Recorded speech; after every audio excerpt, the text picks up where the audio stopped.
오늘은 소중한 생명이라는 제목으로 출애굽기 21장 12절부터 27절까지의 말씀을 화면을 따라서 봉독하고자 합니다. 조금 본문이 길지만 제가 한 절, 여러분들이 한 절 함께 교독하도록 하겠습니다. 12절부터 봉독합니다. 사람을 쳐 죽인 자는 반드시 죽일 것이나 만일 사람이 고의적으로 한 것이 아니라 나 하나님이 사람을 그의 손에 넘긴 것이면 내가 그를 위하여 한 곳을 정하리니 그 사람이 그리로 도망할 것이며 사람이 그의 이웃을 고의로 죽였으면 너는 그를 내 제단에서라도 잡아내려 죽일지니라. 자기 아버지나 어머니를 치는 자는 반드시 죽일지니라. 사람을 납치한 자가 그 사람을 팔았든지 자기 수하에 두었든지 그를 반드시 죽일지니라. 자기의 아버지나 어머니를 저주하는 자는 반드시 죽일지니라. 사람이 서로 싸우다가 하나가 돌이나 주먹으로 그의 상대방을 쳤으나 그가 죽지 않고 자리에 누웠다가 지팡이를 짚고 일어나 걸으면 그를 친 자가 형벌은 면하되 그간의 손해를 배상하고 그가 완치되게 할 것이니라.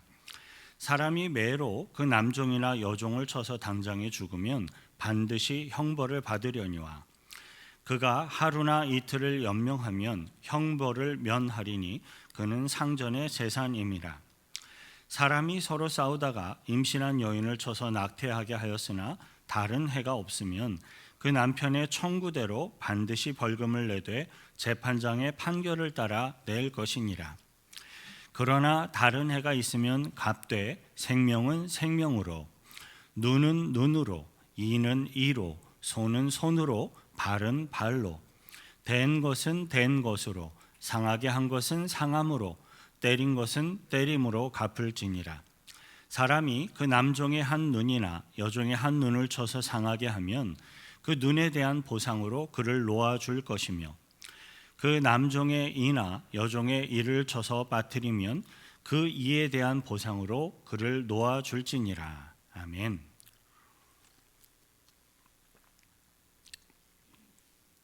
하나님께서는 이스라엘 백성들이 지켜야 할 가장 핵심적인 내용으로서 가장 먼저 십계명을 주시고 십계명을 지키도록 명령을 하셨습니다. 그리고 하나님께서는 이스라엘 백성들이 공동체로 이루고 사실상 큰 하나의 국가죠. 국가를 이루고 살아가면서 부딪힐 수 있는 아주 다양한 문제점들에 대한 구체적인 기준들을 또 제시하시며 가르치시게 됩니다.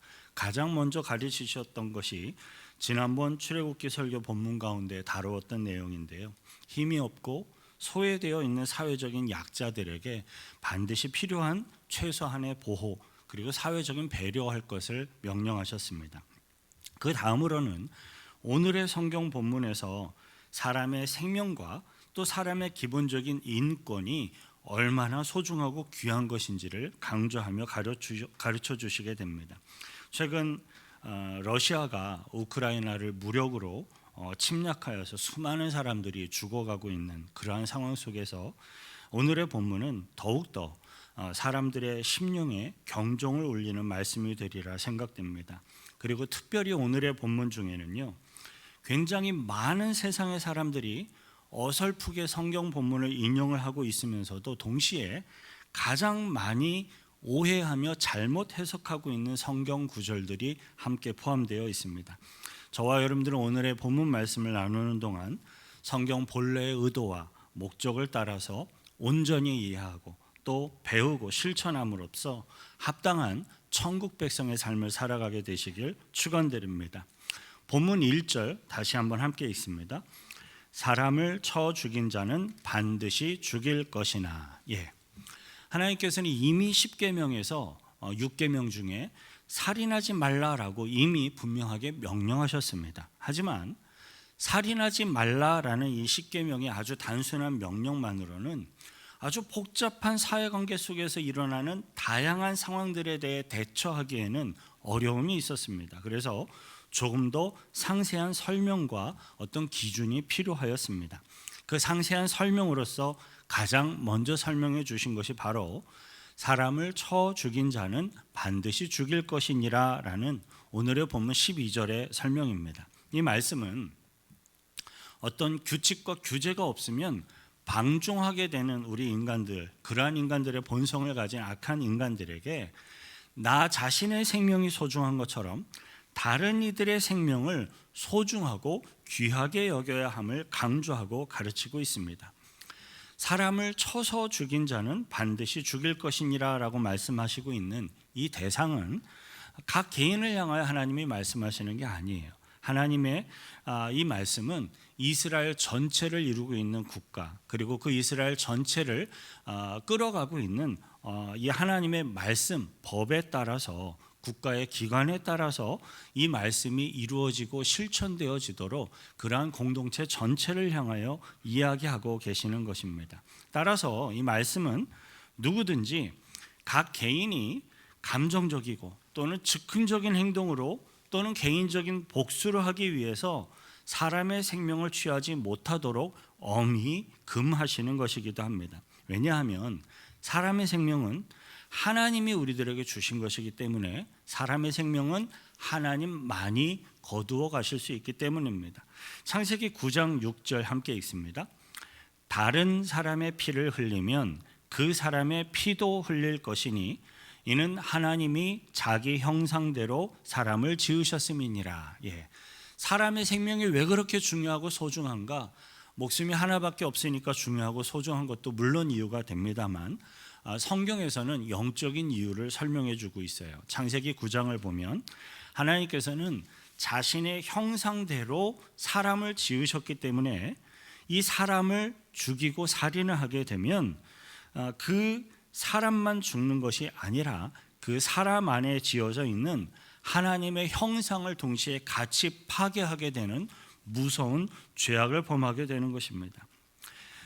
하지만 이 성경이 기록되었던 고대 시대에는 사람을 죽이는 일이 너무나도 가볍게 여겨지는 풍조가 만연되어 있었습니다. 고대 시대에는 심지어 즐거움과 또는 돈을 위해서 결투장에서 사람을 죽이는 일이 아주 명예롭게 여겨지는 일들이 많이 있었습니다. 또 사소한 개인적인 감정 또는 어떤 가정의 명예의 문제 또는 어떤 피해 보복을 위해서 자신의 이익과 또는 자신의 어떤 관계 때문에 대신 쫓아가서 사람을 죽이고 복수를 하는 것, 이것까지도 고대 시대에는 공공연하게 이루어지고 있었습니다. 오늘날에도 역시 마찬가지죠. 죄악으로 인해서 영혼이 타락한 사람들 중에는요, 자신의 이익, 욕심, 어떤 정욕, 쾌락을 위해서 사람을 죽이는 이러한 살인을 서슴지 않는 그러한 악한 자들이 우리들의 시대에도 역시 존재하고 있습니다. 하지만 하나님께서는 이스라엘 백성 가운데 다른 사람의 목숨을 빼앗고 해치면 그 사람도 반드시 처형을 당하도록 명하셨습니다.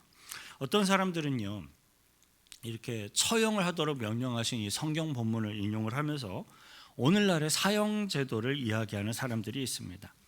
하지만 저는 오늘날의 사형 제도에 대한 정치적인 어떤 판단이나 의견을 이야기하지는 않을 것입니다. 다만 저는 하나님의 말씀이, 성경이 이야기하고 계시는 사람의 소중한 생명에 대해서 이야기하고자 합니다. 그것은 나 자신의 생명이 귀하고 소중한 것처럼 다른 사람의 생명도 역시 귀하고 소중하게 여겨야 한다라는 것입니다. 다른 사람의 생명을 소중하게 여기지 못하고 함부로 이렇게 빼앗는 자들은 하나님께도 동시에 범죄하는, 중대한 범죄를 하는 것이 되기 때문에 그들에게는 반드시 합당한 처벌이 따르게 될 것입니다. 이 부분에서 우리들은 다른 한 가지의 경우를 좀 고민해 볼 필요가 있어요. 그것은 전혀 살인을 하고자 하는 동기나 의지나 목적이 전혀 없었는데 우연히 또는 어떤 부주의한 사고로 사람을 죽게 한 경우를 생각해 볼 수가 있습니다. 사람을 죽이고자 하는 생각조차 전혀 하지 않았는데 우연한 사고로 사람을 죽이게 되었다면 그 사람이 죽게 된 그 일로 인하여서 내가 처형을 당하게 되는 것이 너무나도 억울하였을 것입니다. 그래서 공의로우신 하나님께서는 그러한 자들을 위하여서 예외적인 추가 조항을 명령하셨어요. 본문 13절입니다. 함께 읽습니다. 만일 사람이 고의적으로 한 것이 아니라 나 하나님이 사람을 그의 손에 넘긴 것이면 내가 그를 위하여 한 곳을 정하리니 그 사람이 그리로 도망할 것이며. 하나의 예를 들어볼게요. 어떤 사람들이 동료들과 함께 산에 가서 이렇게 도끼로 나무를 하다가 도끼날이 실수로 빠져서 날아가서 옆에 있는 동료가 갑자기 사고로 죽었다고 가정을 해보십시다. 그런데 이 죽은 사람에게 장성한 다 큰 아들들이 있었는데 그 아들들이 이 아버지의 죽음의 소식을 듣고 너무나도 억울하고 너무나도 분해서 그 도끼질을 한 그 사람에게 안갚음을 하려고 한다면 어떻게 해야 하겠습니까? 실제로 고대 시대에는 죽음을 당한 이에 가까운 가족이나 친지가 그 죽음의 대가, 피해 보수를 묻기 위해서 죽인 사람을 찾아가서 죽이고 보수하는 일이 고대 시대에는 공공연하게 일어나고 있었습니다. 하지만 그 사람은 사람을 죽일 의도가 전혀 없었는데 우연하게 또는 사고로 이렇게 사람을 죽이게 되었으니 무척 당황스럽고 또 미안하기도 할 것입니다. 하지만 그렇다고 해서 그것 때문에 또 자신이 죽임을 당하게 된다면 너무나도 억울하였을 것입니다. 바로 이러한 경우에 하나님께서는 죽임을 당한 사람에게 모든 이유와 책임을 무조건 그 사람에게 돌리지 않도록 명령을 하셨어요. 이것에 대해서 본문 13절에서 그렇게 이야기하고 있습니다. 나 하나님이 사람을 그의 손에 넘긴 것이면, 이런 표현으로 말씀을 했어요. 다시 말해서 의도와 목적을 가지고 고의로 사람을 죽인 것이 아니라 우연히 또는 실수로 사람이 사고로 죽게 되었을 때에는 하나님이 이 사람의 손을 통해서 그 사람이 죽도록 하게 했다라는 식으로 생각하며 받아들이라라는 것입니다. 고의적인 동기와 의도와 목적이 없었다면 그 사람이 죽인 것이 아니라 하나님의 섭리하심 속에서 이 사람이 죽음을 맞이하게 되었다라고 받아들이라는 것입니다. 하지만 죽은 사람의 유족의 입장에서 한번 생각해 보시죠. 유족들의 입장에서는 그렇게 하나님의 뜻대로 받아들이는 것이 분명 어렵고 힘들었을 것입니다. 오히려 죽은 이들의 유족의 입장에서는 고대 사회 시대에 공공연하게 허용되고 있었던 피해 보수, 죽게 한 그 사람을 쫓아가서 피해 보수를 하려고 하는 사람들이 분명히 더 많이 있었을 것입니다. 그래서 하나님께서는 그렇게 실수와 우연으로 살인을 저지르게 된 사람이 도망해서 피할 수 있는 장소를 지정하였고 그 장소에 피신할 수 있도록 하셨습니다. 그렇게 지정된 장소에 피신해서 근신할 수 있는 사람은, 근신하고 있는 사람은 이스라엘의 법으로 죽임을 당하지 않고 그런 피해 보수를 하고자 하는 사람들로부터 완벽하게 보호받을 수 있도록 허락을 하신 것입니다. 이렇게 하나의 지정된 장소를 성경 민수기에서는 도피성이라고 부르고 있는데요. 민수기에는 훨씬 더 자세한 도피성에 대한 설명이 나와 있습니다. 민수기 35장 25절부터 28절 함께 읽습니다. 피를 보복하는 자의 손에서 살인자를 건져내어 그가 피하였던 도피성으로 돌려보낼 것이요, 그는 거룩한 기름 부음을 받은 대제사장이 죽기까지 거기 거주할 것이니라. 그러나 살인자가 어느 때든지 그 피하였던 도피성 지경 밖으로 나가면 피를 보복하는 자가 도피성 지경 밖에서 그 살인자를 만나 죽일지라도 피 흘린 죄가 없나니, 이는 살인자가 대제사장이 죽기까지 그 도피성에 머물러야 할 것임이라. 대제사장이 죽은 후에는 그 살인자가 자기 소유의 땅으로 돌아갈 수 있느니라. 도피성으로 도망한 사람은 그 당대에 세워진 대제사장, 제사장들 중에도 대제사장은 한 명만이 세워집니다. 그 대제사장이 죽음을 맞이하게 될 때까지, 언제가 될지는 몰라도 그 대제사장이 하나님의 부름을 받아 죽음을 맞이하게 될 때까지 도피성에 머무르며 이동의 자유가 제한되는 삶을 살아야만 했습니다.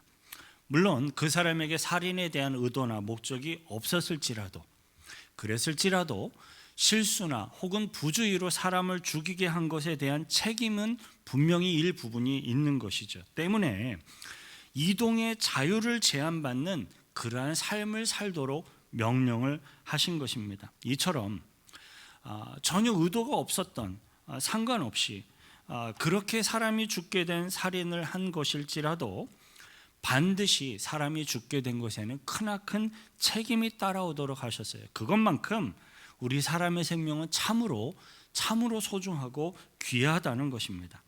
그런데 그 당시 이러한 도피성의 제도를 악용하고자 하는 이들도 있었습니다.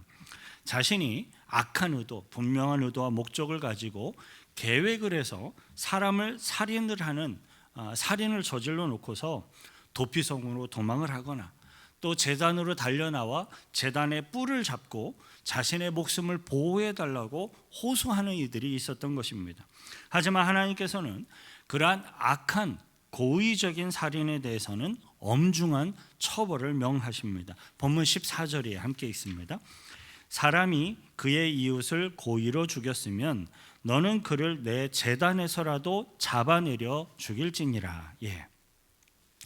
의도와 계획을 가지고 살인을 저지르는 악한 이들에 대해서는 아무리 거룩한 제단의 번제단 내 귀퉁이에는 뿔이 솟아올라 있었는데요, 이 뿔을 잡고 생명을 구걸하고 호소하는 이들에게는 대부분 큰 하나님의 은혜로 그러한 생명이 유지될 수 있는 은혜가 주어졌었습니다. 하지만 의도를 가지고 살인을 행한 이러한 악한 이들에게는 아무리 거룩한 제단에 뿔을 잡고 살려달라고 호소할지라도 엄중한 처형의 심판을 행하도록 명령하셨습니다. 그리고 성경은요, 실제로 살인을 행하지 않았을지라도 살인죄와 동일한 취급을 하고 있는 그러한 중대한 죄가 또 있다라는 것을 가르치고 있어요. 본문 15절부터 17절 함께 읽습니다. 자기 아버지나 어머니를 치는 자는 반드시 죽일지니라.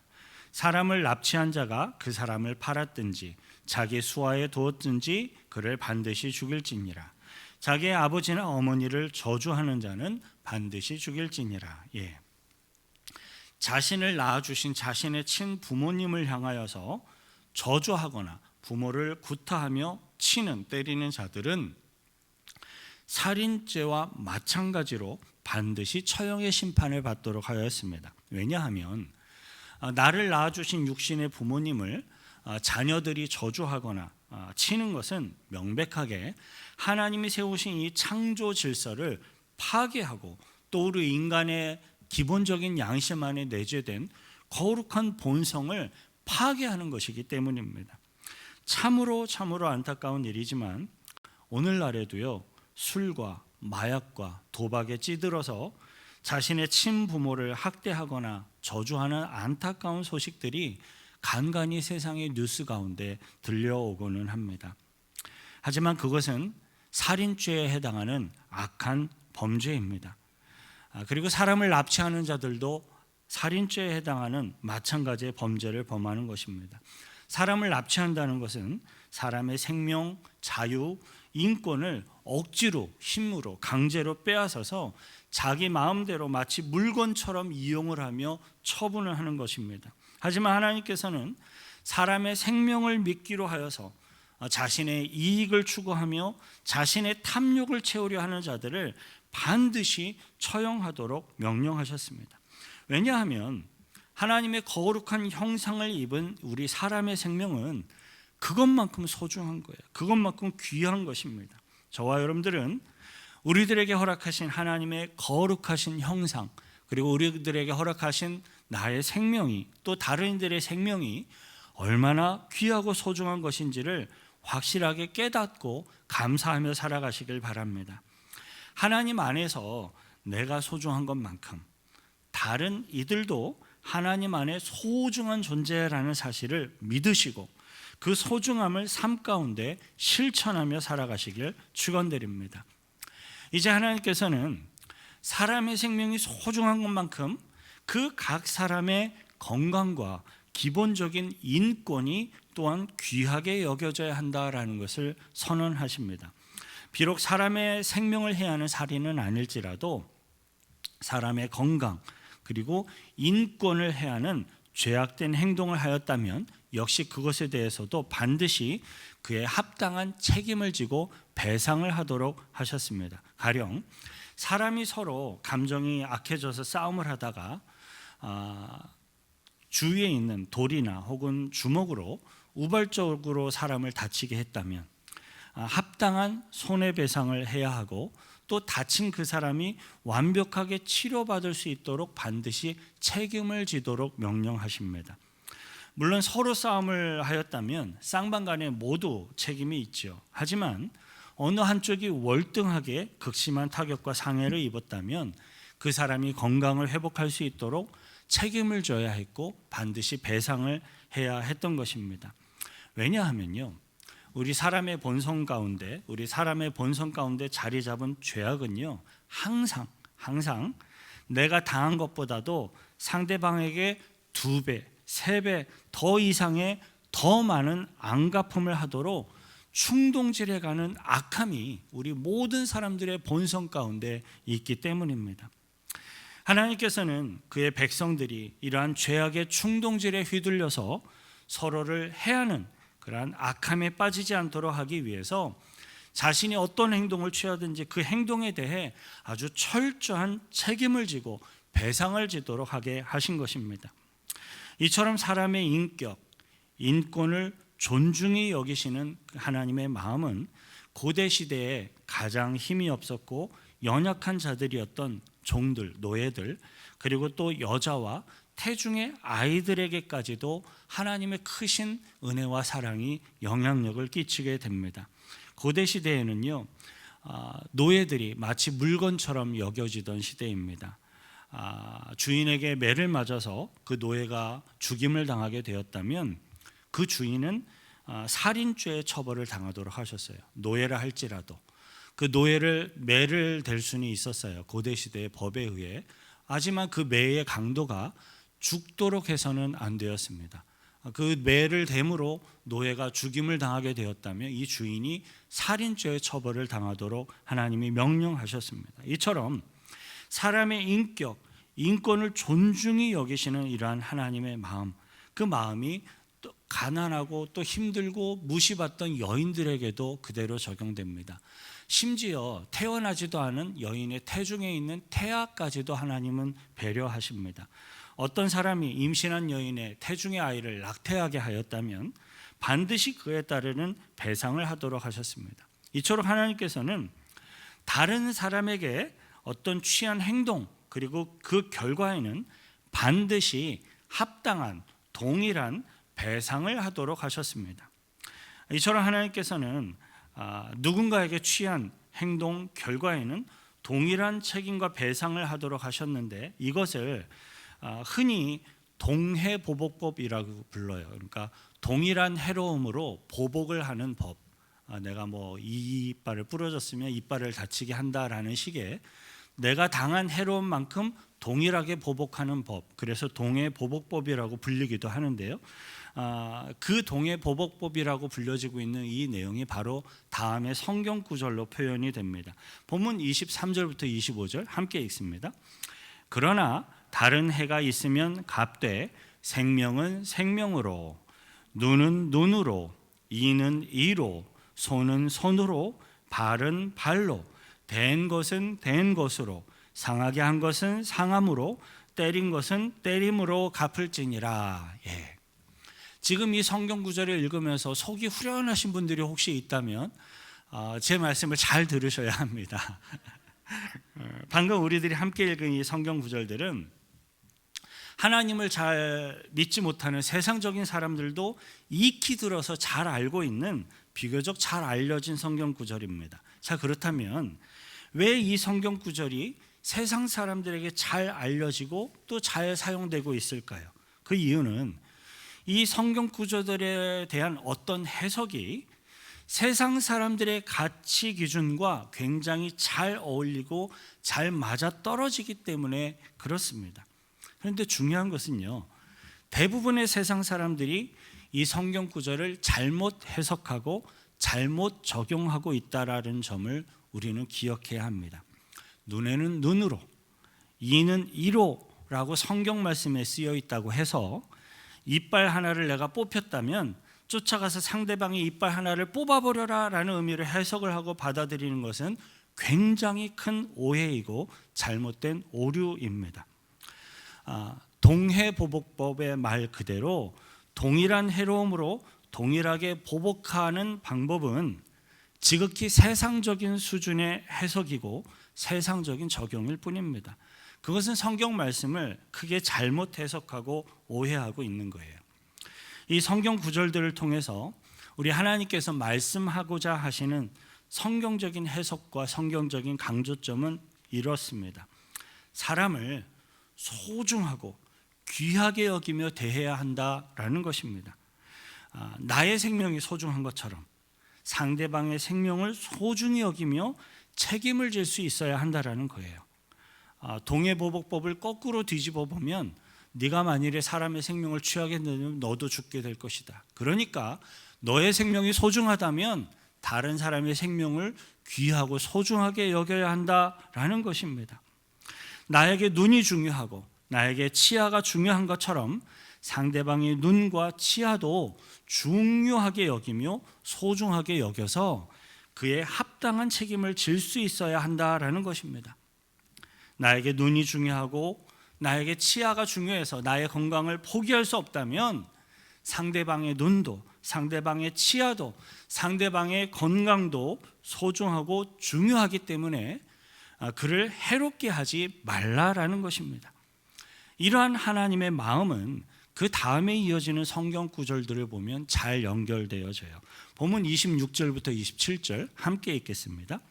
사람이 그 남종의 한 눈이나 여종의 한 눈을 쳐서 상하게 하면 그 눈에 대한 보상으로 그를 놓아줄 것이며 그 남종의 이나 여종의 이를 쳐서 빠뜨리면 그 이에 대한 보상으로 그를 놓아줄지니라. 하나님의 관심은 보복하는 것에 있지 않습니다. 오히려 하나님의 관심은 그의 백성들을 보호하고 보상하고 위로하고 회복하며 구원해내는 데 하나님의 관심이 있다는 사실을 믿으시길 바랍니다. 사랑하는 성도 여러분, 이 세상에 존재하는 우리 모든 사람들은요, 아직 하나님을 알지 못하고 예수를 믿지 못하는 모든 사람들을 다 포함해서 거룩하신 하나님의 형상을 입고 소유한 존귀한 존재라는 사실을 우리는 기억해야만 합니다. 물론 우리 모든 사람들은 죄성으로 인해서 거룩하신 하나님의 형상이 일그러지고 또 가리워졌기 때문에 반드시 예수 그리스도의 십자가 복음을 믿음으로써 온전히 그리스도의 영으로 회복되고 또 하나님 앞에 구원받아야만 합니다.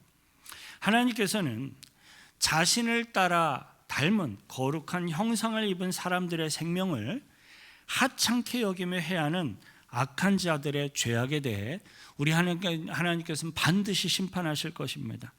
자신의 이익, 탐욕을 채우기 위해 사람들의 생명을 온갖 무기와 잔인한 방법으로 강제적으로 빼앗는 전쟁은요, 결코 정당화될 수가 없습니다.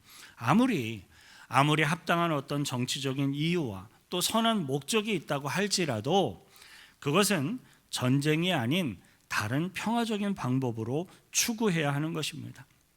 이것은 요즘 문제가 되고 있는 러시아와 우크라이나만의 문제가 결코 아닙니다. 우리 모든 사람을 존귀히 여기며 사랑으로 대해야 하는 이러한 하나님의 말씀은 우리 모든 성도들의 삶 가운데 끊임없이 적용되어지며 실천되어져야 할 주님의 명령이기도 합니다. 세상 사람들이 오해하고 있는 눈에는 눈으로 이는 이로의 그러한 동해 보복법이 아니라 주님께서 말씀하신 것처럼 내 이웃 사랑하기를 내 몸과 같이 하라 하신 최고의 사랑의 법이 주어졌다라는 사실을 기억해야 하겠습니다. 바라고 소망하기는 우리 모든 사람들에게 주어진 생명, 또 나에게 허락하신 이 하나님의 거룩한 형상이 얼마나 소중하고 귀한 것인지를 깨닫고 느끼며 매일같이 감사하며 살아가기를 원합니다. 저와 여러분들은 예수 그리스도의 십자가 복음을 증거하는 이웃 사랑을 실천함으로써 하나님의 뜻을 따라 주의 백성을 삶에 살아가는, 선한 사랑을 실천하는 삶을 살아가는 저와 여러분들이 되시길 축원드립니다. 한번 같이 기도하시겠습니다. 기도하실 때 하나님, 세상 사람들이 이야기하고 있는 잘못된 이러한 성경 해석의 모습에 오류에 우리들이 빠지지 않도록, 그러한 악함에 끌려가지 않도록 우리들을 지켜주옵소서. 다른 이들을 귀히 여기고 존귀히 여기게 하옵소서. 설령 다른 이들의 모습이, 태도가 나의 눈에 너무 싫어 보이고 마음에 맞지 않을지라도 그는 여전히 하나님의 형상을 입은 존귀한 존재라는 사실을 기억하게 하시고, 그 하나님의 형상을 입은 존재를 귀히 여기는 그러한 마음과 사랑으로 우리들이 대할 수 있도록 우리들에게 힘 주시고 복음을 부어주시고 능력 달라고 같이 함께 기도하겠습니다. 거룩하신 구주 하나님 아버지요, 감사와 찬송과 찬양을 드립니다.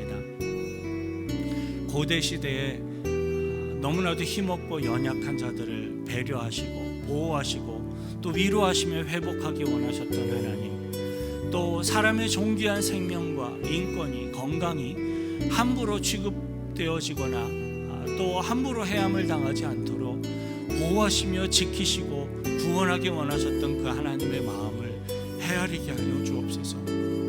우리들이 이 땅을 살아가면서도 우리들 주위에 있는 모든 이들을 존귀히 여길 수 있는 겸허와 겸손과 사랑의 마음을 부어주시고, 그리스도의 가르침을 따라 내 이웃을 내 몸같이 사랑하는 그러한 사랑의 실천을 행하는 주의 제자들의 삶을 살 수 있도록 이끌어 주옵소서. 하나님 아버지, 때로는 우리들의 작은 마음과 좁은 생각으로 세상의 많은 다른 사람들을 판단하며 정죄하고 하찮게 여길 때가 있음을 고백하며 회개합니다. 하나님의 말씀인 성경이 이야기하고 있는 이 주님의 음성을 친히 들으며 따르고 실천하기를 원합니다. 나의 눈이 소중하고 나의 치아가 중요한 것처럼 다른 이들의 생명과 인격을 존중하며 건강을 귀히 여기고 사랑할 줄 아는 주의 백성들이 되기를 소망합니다.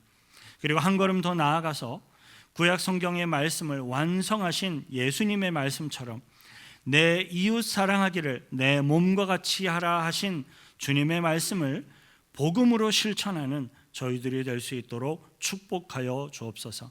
우리를 구원하신 예수 그리스도의 이름으로 기도하옵나이다. 아멘. 사랑의 은혜를 부어주신 주의 은혜 앞에 감사의 박수를 영광 돌려드리겠습니다. 아멘.